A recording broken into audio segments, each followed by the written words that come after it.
ரோம்ல Italy என்று சொல்லக்கூடிய ஒரு இடத்துல ஒரு தகப்பன் பல ஆண்டுகளுக்கு முன்பதாக ஜெபம் பண்ணிக்கிட்டே இருந்தார்.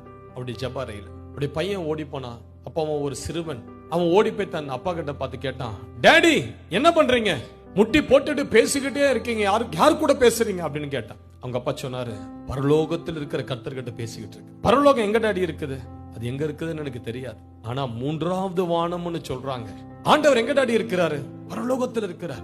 எப்படி டாடி நீங்க இங்க இருந்து பேசுற சத்தம் பரலோகத்துக்கு போகணும் அப்படின்னு கேட்டான். அவர் சொன்னாரு, அதுதான் ஆண்டவர். அவன் சொன்னா, போங்க டாடி, எப்படி உங்க ஜெபம் அவ்வளவு தூரத்துக்கு கேட்கும்? அதெல்லாம் சும்மா நீங்க சொல்றதுன்னு ஓடி போயிட்டான். பல ஆண்டுகள் கழித்து அந்த சிறுவன் பெரியவனாகி ஒரு கண்டுபிடிப்பை ஒன்றை கண்டுபிடித்து, ரேடியோ, அவன் பேர் தான் மார்க்கோனி. ரேடியோவை கண்டுபிடிச்சான். ரேடியோவை கண்டுபிடிச்சு அந்த வருடம் உலகம் முழுவதும் பிரசித்தி பெற்றான். அப்போ உலகத்திலிருந்து பலர் அவனை நோக்கி வந்து பேட்டி கண்டாங்க. கேட்டாங்க, எப்படி இதை கண்டுபிடிச்சீங்க? எங்கேயோ ஒரு இடத்துல நடக்கிறது, இத்தாலியில நடக்கிறத ஆப்பிரிக்காவுல ஒருத்தன் உட்கார்ந்து கேட்கிறான், இந்தியாவுல கேட்கிறான், இங்க பேசுகிறத எங்கேயோ ஒரு மூலையில உட்கார்ந்து கேட்கிறான். எப்படி இது சாத்தியம்? இந்த ஒரு கருப்பு பெட்டி இங்க நம்ம பேசுகிறத எங்கேயோ ஒருத்தன் கேட்கும்படி எப்படி இதை கண்டுபிடிச்சீங்க? எப்படி இதை கண்டுபிடிச்சீங்க? அவன் அவர்களுக்கு சொன்னான், இதுதான் ரேடியோ. அந்த டெக்னாலஜி எல்லாம் சொன்னான், அந்த சிக்னல் எல்லாம் சொன்னான். அவன் சொல்லிட்ட பிறகு அன்னைக்கு வீட்டுக்கு போய் யோசிச்சான், நம்ம கண்டுபிடிச்ச ஒரு சின்ன பெட்டியை ஒரு தேசத்திலிருந்து இன்னொரு தேசத்தில் இருக்கிற ஒரு மனுஷன் அந்த சத்தத்தை கேட்பானானால்,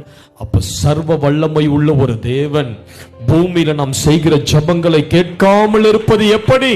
நாம் செய்கிற ஜெபங்களின் தகப்பன் செய்த ஜெபங்களையும் ஆண்டவர் கேட்காமல் இருந்தது எப்படி? ஆண்டவர் ஜெபத்தை கேட்கிறவர், பதிலளிக்கிறவர். நீங்க உங்க மனசுல நினைச்சாலும் அந்த மனசுல இருக்கிற ஜெபத்தை ஆண்டவர் பார்ப்பார். உங்க சிந்தையில அது யோசித்தாலும் அந்த சிந்தனை அப்படியே அறிந்திருக்கிறார். உங்கள் வாயிலிருந்து சொல் பிறவாததற்கு முன்பதாகவே நீங்க என்ன